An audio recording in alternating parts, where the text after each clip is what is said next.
You have been played your entire life, not by chance, not by accident, by design. Someone studied you before you studied yourself. They learned your triggers while you ignored them. They mapped your weaknesses while you pretended they did not exist. And now they pull strings you cannot even see. But something shifts today. Once you understand how control works, the puppet strings break. Not with force, with awareness.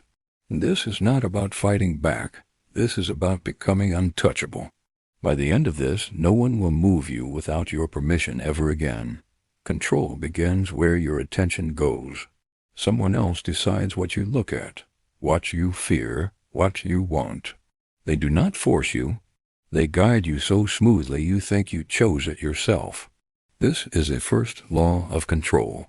The person who controls the frame controls the outcome. They set the boundaries of what seems possible. They show you two choices and hide the third.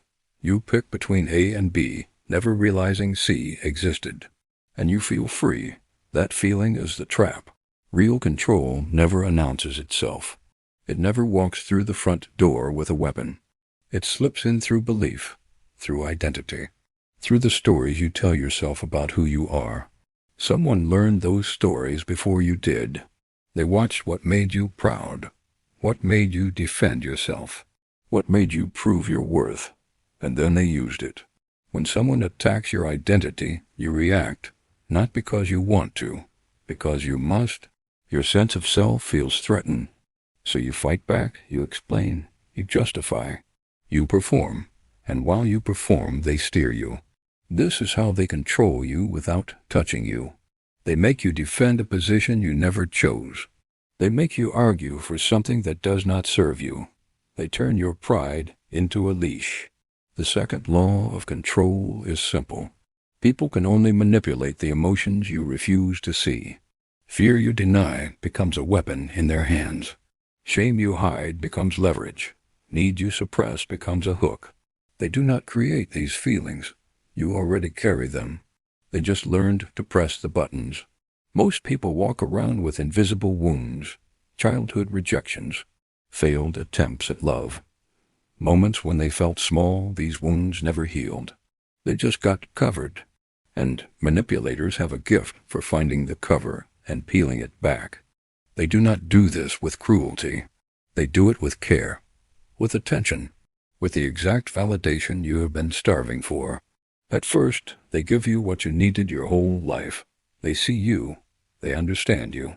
They make you feel chosen, and your brain floods with relief.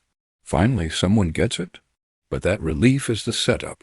Once you are attached to the feeling they provide, they start to ration it. They give less. They withdraw slightly. Just enough for you to notice. Just enough for you to chase. Now, you are not acting from choice. You are acting from fear of losing what they gave you. This is the third law. Control lives in the gap between giving and taking away. They train you like a laboratory animal. Reward, withdrawal, reward, withdrawal. Your brain becomes wired to seek their approval, not because they are special, because they engineered the dependency. Breaking free starts with a simple recognition. No one can control what you clearly see. The moment you name the pattern, it loses power. Watch how they move. Do they ask you questions to understand you or to gather ammunition? Do they listen to connect or to find weaknesses? Do they share vulnerability to bond or to create debt? Real connection does not require surveillance. It does not collect information about your wounds to use later. It does not build a file on your triggers. Controllers are different. They are students of you.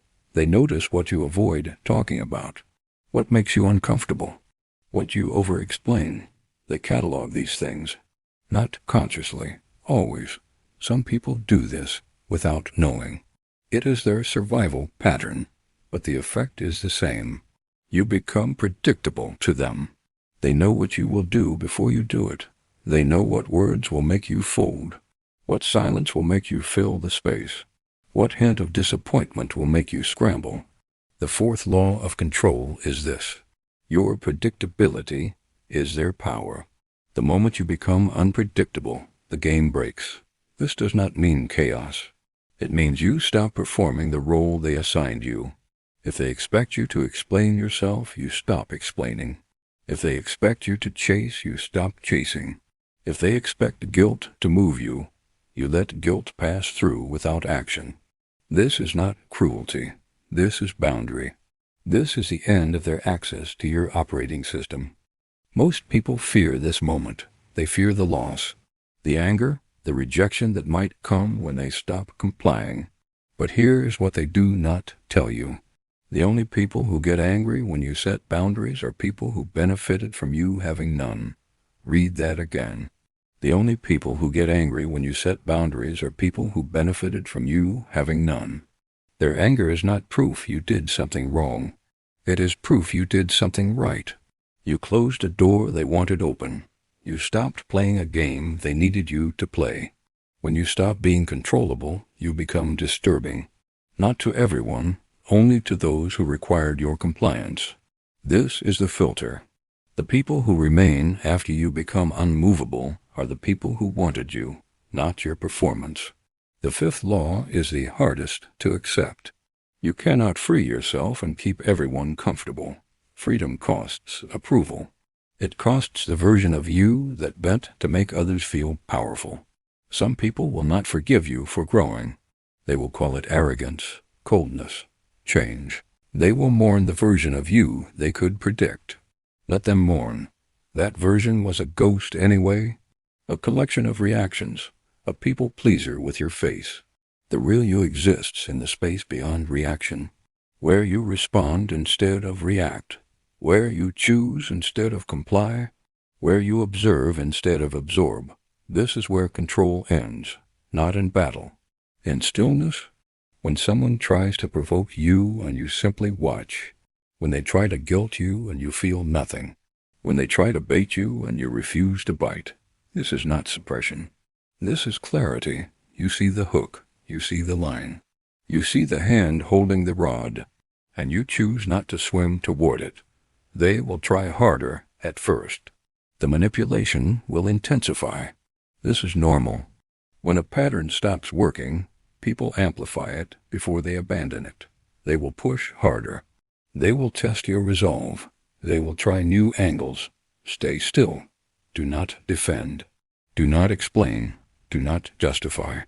Your silence will say everything, and their escalation will reveal everything. In that moment, you will see clearly. You will see how much of the relationship was based on your compliance, how much of the connection required your confusion, how much of their care depended on your need. This clarity is brutal, but it is also liberation. You cannot be controlled by someone you see completely. Manipulation requires blind spots. It requires you to doubt yourself more than you doubt them. It requires you to believe their version of reality over your own felt experience. The final law is this: trust what you notice before you trust what you are told. Your body knows before your mind admits. That tightness in your chest when they speak, that exhaustion after spending time with them, that need to rehearse conversations before they happen, that feeling of walking on eggshells. These are not accidents. These are signals. Your system is detecting threat, but you have been trained to ignore your system, to prioritize their comfort, to give them the benefit of the doubt, to stay and try harder. Stop trying harder. Start trusting clearer. When you feel drained, believe it. When you feel manipulated, believe it. When something feels off, it is off. You do not need proof. You do not need evidence. You do not need them to admit it. You need to trust yourself enough to walk away from what harms you. This is the shift from hoping they will change to accepting what they are, from trying to fix it to choosing to leave it, from seeking their validation to becoming your own authority. Once you cross this line, control becomes impossible. Not because you fight it, because you see it. And what you see clearly cannot move you unconsciously. They will sense the shift. Controllers always do. They will feel the loss of access. Some will adjust. Some will leave. Some will rage. None of that is your responsibility. Your only responsibility is to remain unmoved by anything that asks you to betray yourself. This is not cold. This is sacred. This is the protection of your inner world. The fortress no one enters without permission. You have spent your life as an open territory. Anyone could walk in, plant flags, claim land, build structures. Not anymore. Now you are a sovereign nation. Borders exist. Entry requires visa, and some people will never qualify. Let that be okay. Let them stay outside. Let them call you difficult. Let them miss the old you. The old you was easy to control. The new you is impossible to move. And that impossibility is your freedom. You were never meant to stay small. You were trained to stay small. There is a difference. Training can be undone. Patterns can be broken. And control can be ended the moment you decide no one gets to operate you anymore. Remember this. Freedom is not loud. It is quiet. It is the calm that comes when you stop explaining yourself to people who were never confused. They always understood. They just pretended not to. Now you understand, too. And understanding is the end of their power. Subscribe to the channel and do not stop at this video. They are still using tricks you have not noticed.